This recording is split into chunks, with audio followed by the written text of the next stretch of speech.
Hi friends, welcome back to my channel. Welcome to another reading vlog. As I mentioned in my last vlog, we'll be doing a lot of these, which is perfect because I have so many books that I want to read, so many books on my list, and we're just gonna knock them out. I am currently reading An Ember in the Ashes. If you saw my last vlog, I ended the vlog reading this. I have gotten to page 150 of this. To make a long description short, this follows Laia and Elias. Laia is a slave trying to save her brother's life, and Elias is a assassin that is competing in some trials to be deemed the new emperor.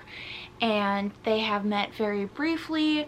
Laia is the slave to Elias's mother. They had like a moment where he felt like a kinship to her. They had some like eye contact and stuff, but this is a YA series, so I'm not expecting anything crazy to go on with the romance. There are 4 books in the series and I have all of them, so I'll probably be trying to read them this week, if not over the next coming weeks. I want to focus on this because I am very engrossed with this story right now, so I'm really appreciating the setup. I have read this once before. I've DNF'd it, then I picked it up again and I finished it, and now I'm reading it again, and this is probably the most successful read I've had of it so far. I am just coming off the back of Sunrise on the Reaping, and I feel like I'm in this sort of like fuck the government mood, overthrow the government mood. It's very fitting with everything going on right now, and so I'm ready to see these people be successful with what they want to do, or where I'm hoping that they'll be at the end of the series. But right now it's looking real grim for them. There's a lot going on. I know that this is quite emotional. I know that this is a fantasy. I'm interested to see where the fantasy comes in, because what I remember from the first one, you had like oracles and stuff, but there wasn't a ton of actual fantasy going on. I would like to see that come into play at some point. I don't know if we're gonna get that in this book, but I'm eagerly awaiting it, and I'm just here along for the ride and for the heartbreak. I would also like to finish Empire of the Vampire. I'm halfway through it. It's quite a long one and it's very dark, and there's just so much going on with that one that I'm taking a little bit of a break. I think I've been reading it for a little under a month. I started reading it March 8th and today is the 24th of March. So I've been reading it for quite a while, but let's get right into the reading vlog. I really hope you guys enjoy, and we will talk later.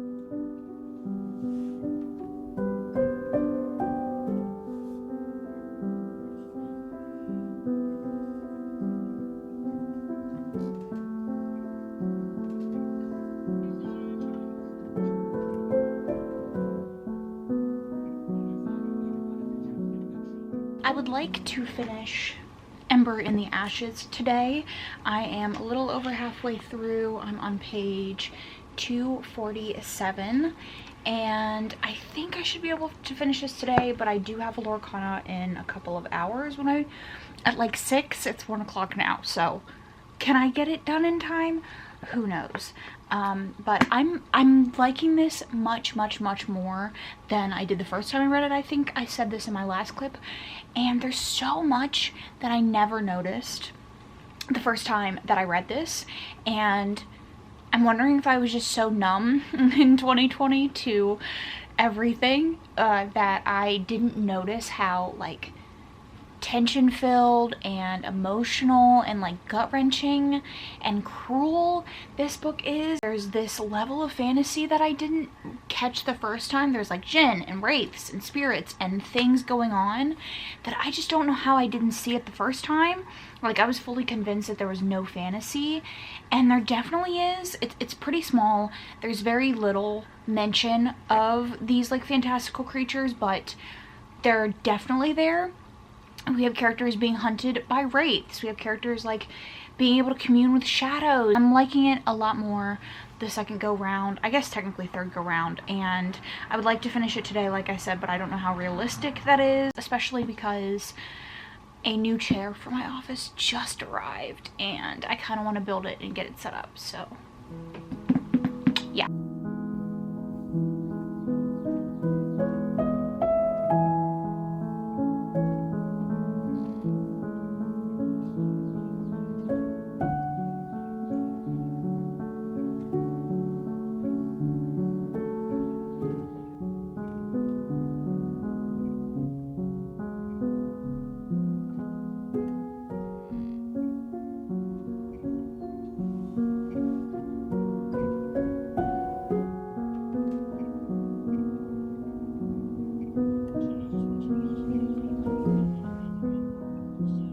So yesterday evening I managed to finish An Ember in the Ashes, and I did start A Torch Against the Night, and I got 50 pages in, so I thought I would do kind of like a first impressions of this and talk about the other one. So An Ember in the Ashes, I was speed reading that one because I wanted to finish it yesterday, and it did not disappoint. I don't know where I was, what I was thinking when I read it the first time, but there's so much richness to the story. Not only is there so much fantasy intrigue, there's so much mythology stuff going on in this story. But not only that, but the character dynamics are so interesting because we have Elias, who is the commandant's son, and he's like in love with his best friend who is devoted to the Empire. And then we have Laia, who is a slave, and she's trying to get her brother out of prison, but also she has this thing with this resistance guy, and she also has this thing for Elias, and she is trying to get her brother out and save her family, and she's also like finding herself embroiled in this resistance movement, and despite herself making friends with other slaves and making friends with people that feels bad for, and knows that later on like she's not gonna feel okay knowing that they're in that situation. She's also just trying to survive.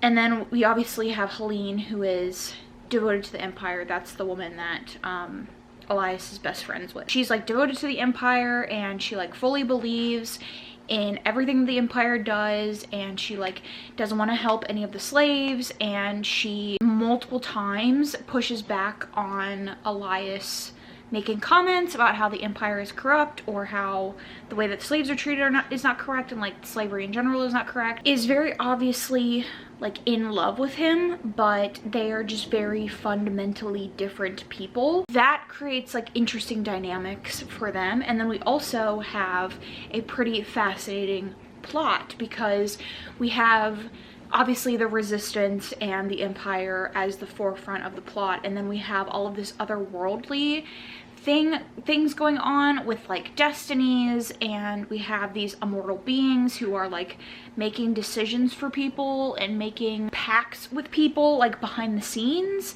to like further their own agenda, and they obviously can see into the future and they act accordingly. They can read minds, and so there's just so many different moving parts to the story that make the story so fascinating. I feel like we're just in the first one, we just like dipped our toes into everything that's gonna go down, and so going into the second one, I was so interested to see how the story would progress. What I'm excited for is in this first 50 pages, we got a point of view of Helene, which she's made out to be a character that you hate, I think, in the first one, and you don't really understand her motivations, because like how can you understand someone who like supports slavery essentially and thinks that the government is, while they're doing all of these heinous things, are like in the right. So it's hard to see her side of things, and I'm not saying that I will see her side of things,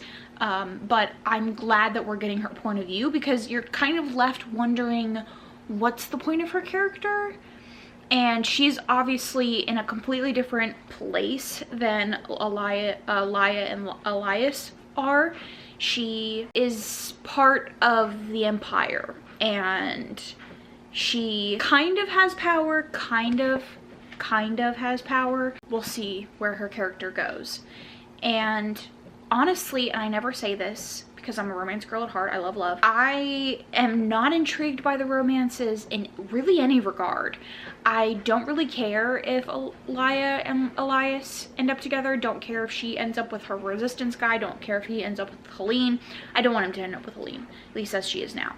But other than that, like, I don't really care, and I don't necessarily feel anything for any of them. There's just so many moving parts that I'm so interested to see where they go that that's not even like top of mind for me. Everything just seems so bad. Like, both groups of characters, the stuff that they're going through and the stuff that they're facing, just like, I don't know how you overcome it. Like, I don't know how they're gonna accomplish the tasks that they have set for themselves, and I'm liking it a ton. It's pretty accessible writing wise. Planning to fly through it. I would like to finish this one tomorrow. I would like to get 50% of the way through, and I'm just so into it. I don't want to even think about anything else. Like, usually when I read, if I have something on the background, which I usually do, like Twitch or something like that, I am like, read a chapter here, watch some Twitch, like, I'm not even thinking about anything else. Like, I have it on in the background and I'm not even comprehending what's going on. So I'm really into it, really liking it, and I'm just so interested to see where all of the storylines go. And I think interesting is a word I need to take out of my vocabulary when it comes to books because I use it too much. But yeah, so I'm in my new chair. It's very, very comfy. I'm liking it a ton. I have the windows open. I just enjoyed some delicious strawberry muffins, and now I'm gonna get back into reading.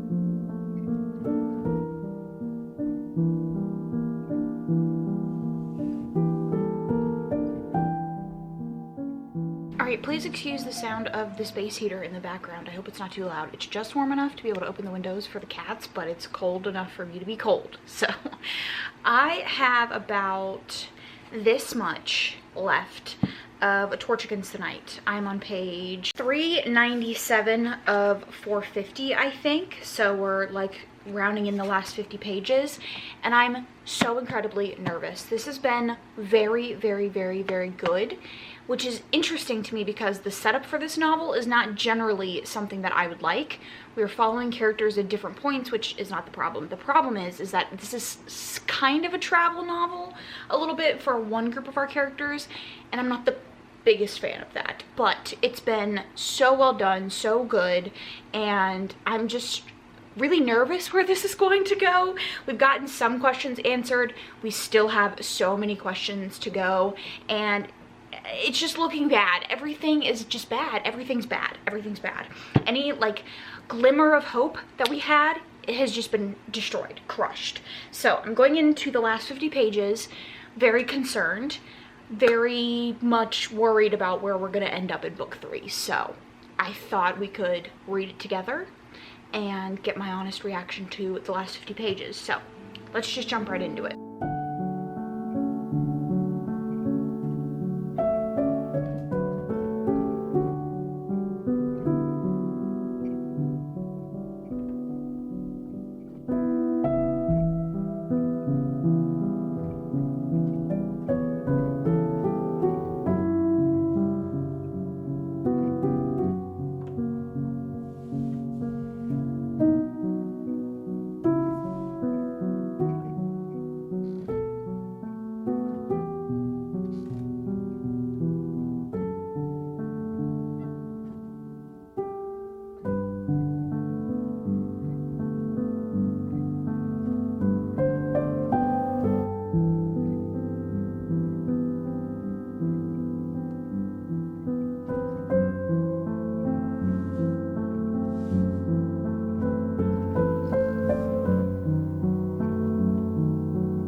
So we're back in my new favorite place in the house, my comfy chair.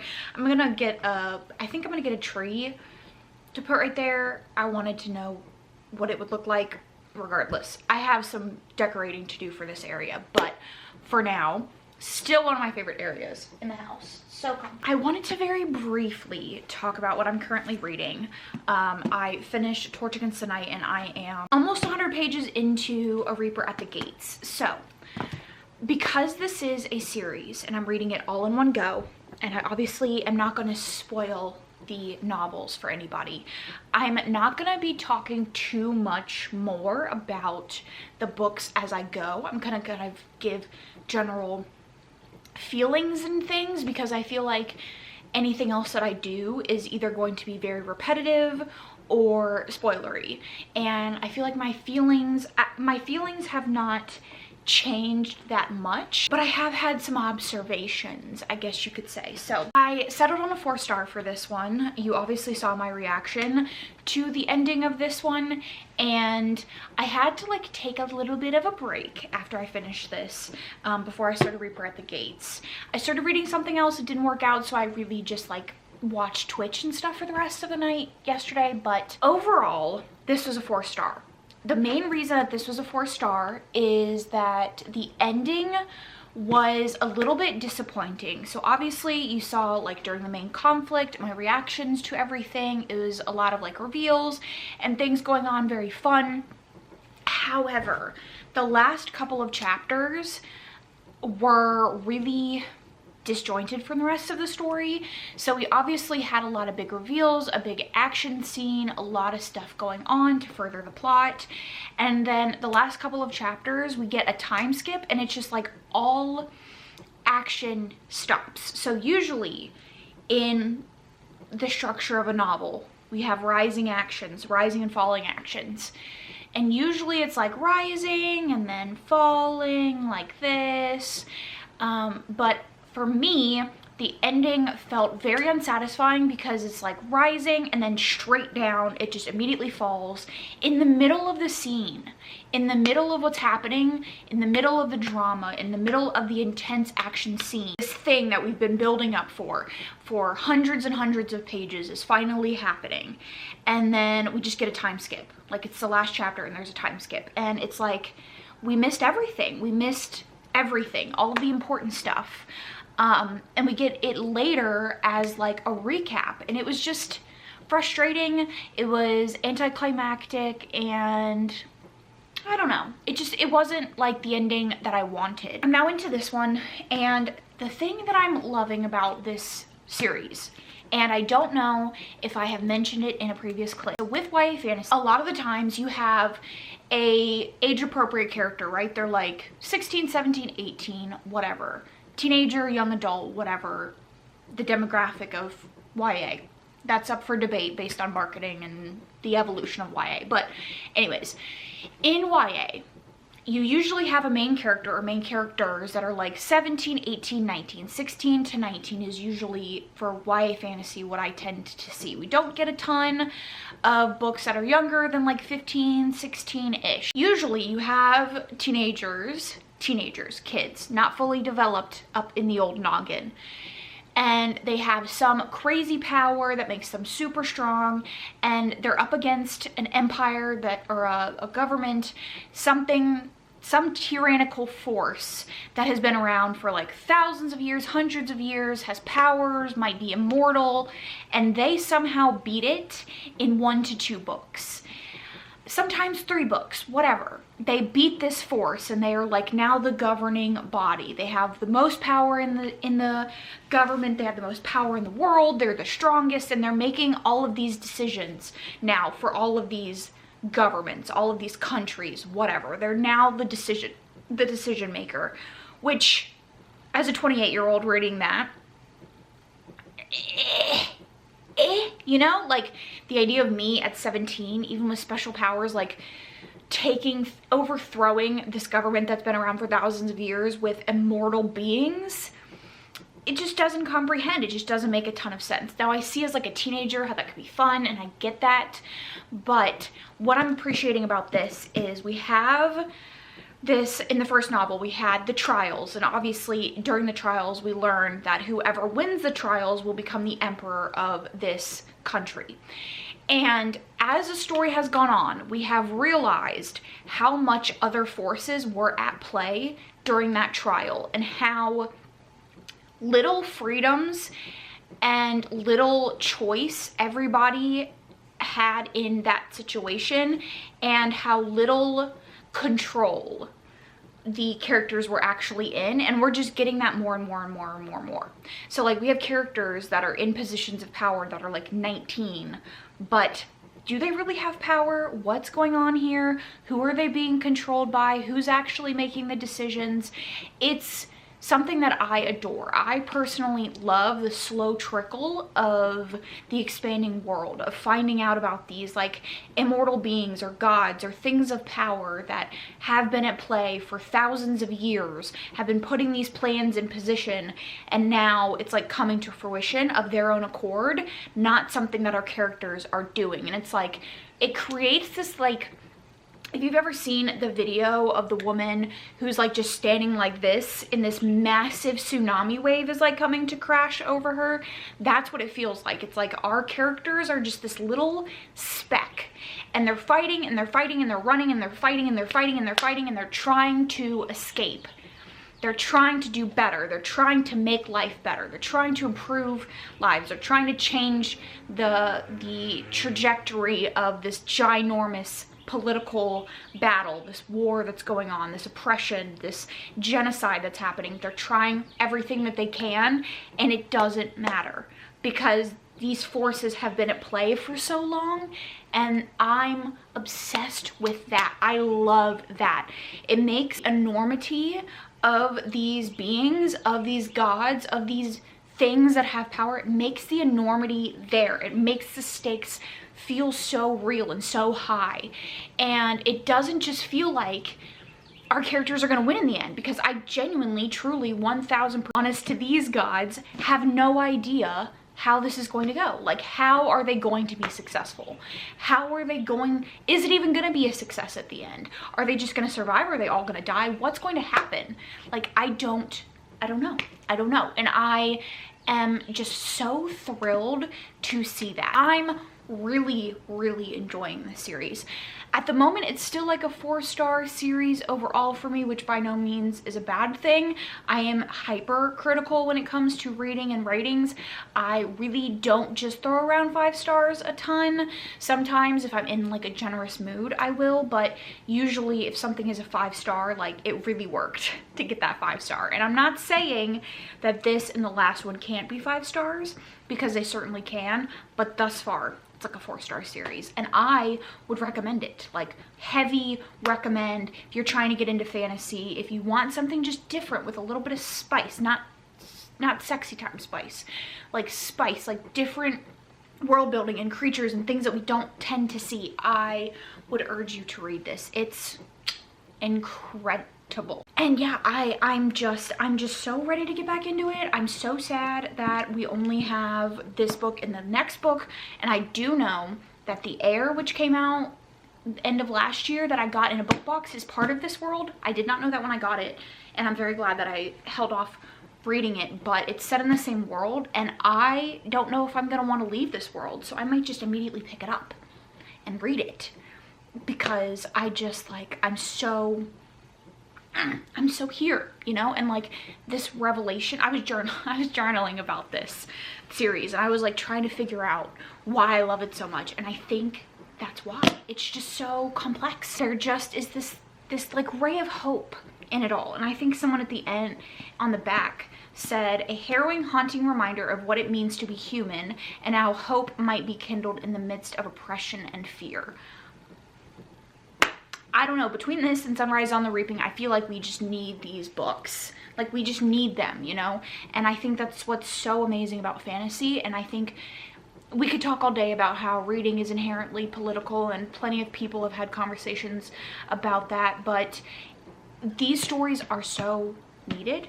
They're so relevant. They're so timely, no matter where you are, what time period you're in. It just reminds you that you are not the one, right? You're not the one that's gonna solve everything, that's gonna make everything better for everyone, but you're one of the ones, which I think just like, that's what humanity is, you know? And I don't want to like get philosophical about this, but the point of it's so beautiful to be human sometimes, and to realize the capacity of humanity, the love, the kindness, the innovation, the beauty of being human. And I have been reminded of that in a time where it's really hard to see that sometimes.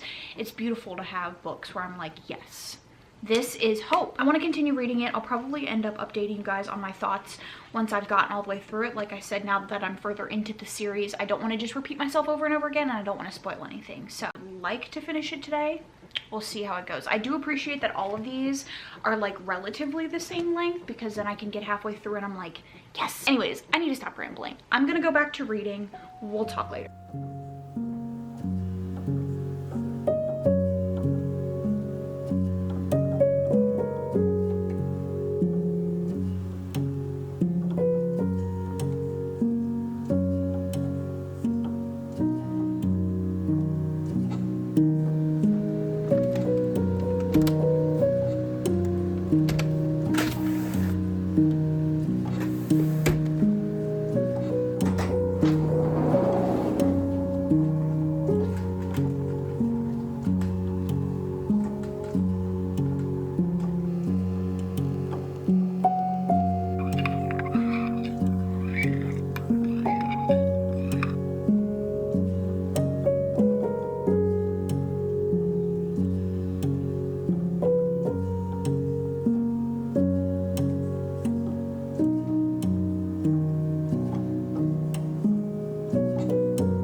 Okay, so I finished Reaper at the Gates, and I haven't started the last book in the series, even though I finished this several hours ago, mostly because I'm getting a lot of like story fatigue from this. We have a lot of plot lines going on. For the majority of this novel, our characters are not together.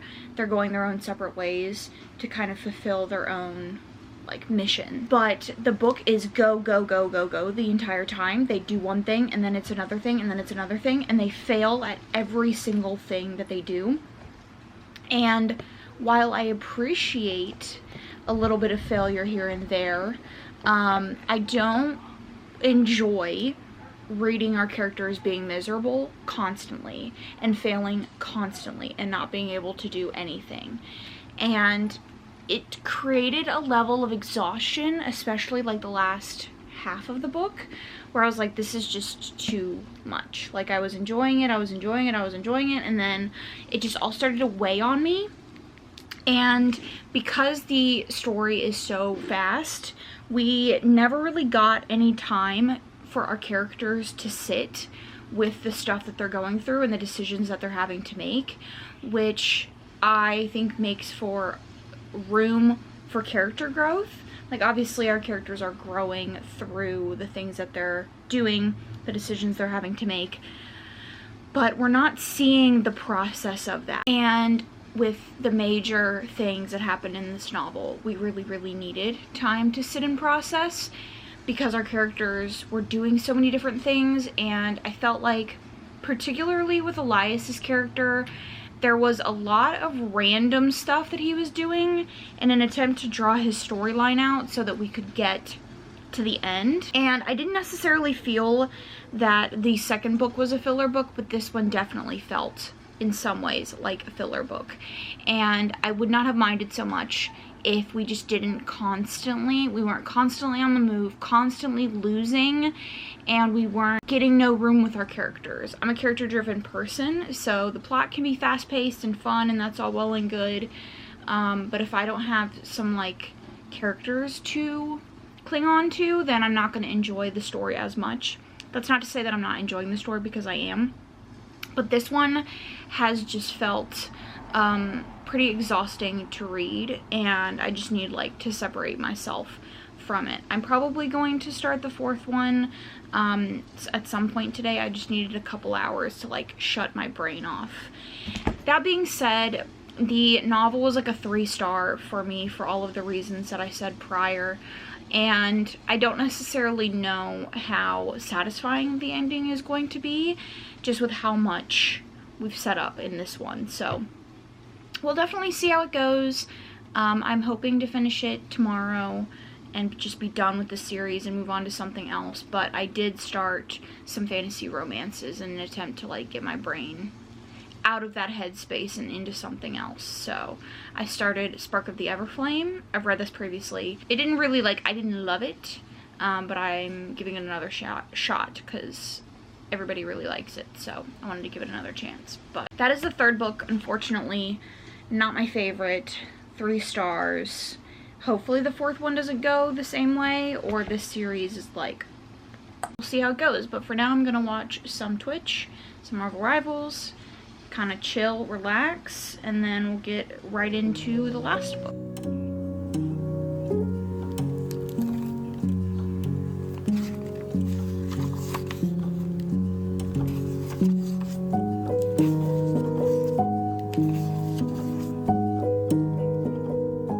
So, I have finally finished this series. I finished the last book in the series, A Sky Beyond the Storm, today, and I'm extremely dissatisfied with the way that this series wrapped up. I had such hopes, such big hopes that this series would be so good, it would be a new favorite, and I would return to it again and again, and I just didn't find that to be the case. The first and second one were definitely the best in the series. I would say the second one is the best. The main issue that I had with this one, I spoke about in the previous clip with the other book, which is that the characters are completely devoid of personality, backstory, introspection, any growth that these characters might have or should have, we don't see because there's so much plot. There's so much action going on that our characters are never allowed to breathe, sit with what's going on. It was so bad in this one that I found the points of view to be interchangeable, to the point that I would go back to the header of the chapter to remember who I was reading from. It could have been Elias, it could have been Laia, it could have been Helene, it could have been anybody, because their character voice was the same. They sounded the same, they had the same thoughts, and the plot was so fast-paced that I never really got to settle with the characters. And I don't want to even harp on the ending, because the ending was so frustrating. The fact that we built up to this big villain, and then what happened. I don't want to talk spoilers, but the way that it ended was just incredibly frustrating, and yeah, I'm pretty disappointed with this series. The story could have been better within the same amount of pages if we had less action and a lot less unneeded plot lines. The characters would go from one scene to the next, and the scene seemingly didn't have anything to do with the ultimate plot. There was a lot of red herrings, and there were a lot of characters going and fighting battles in different places, and ultimately the battle didn't do much. And I would have liked a lot more time spent with the characters. For the majority of both of these books, the last 2 books, the characters aren't even together, which is frustrating. It's just, yeah, I am sad. I'm sad about the way that this wrapped up, but it is what it is. This is a 3-star series for me, so the last book and the third book in this book I gave 3 stars, and I would still recommend the series as a whole if you're interested in a YA fantasy. I think it's fast-paced and it's fun in the beginning, but it just gets a little bit tiring, and it could be that I read them back to back in such a short amount of time that I just was able to see the repeating patterns, the problem patterns, a lot easier, but that is what it is. So that's going to be it for this video. Let's talk down below if you have read this series or not. If you're interested, let's talk. Please consider subscribing if you want to see more videos like this from me. Thank you so much for watching, and I'll catch you guys in my next one.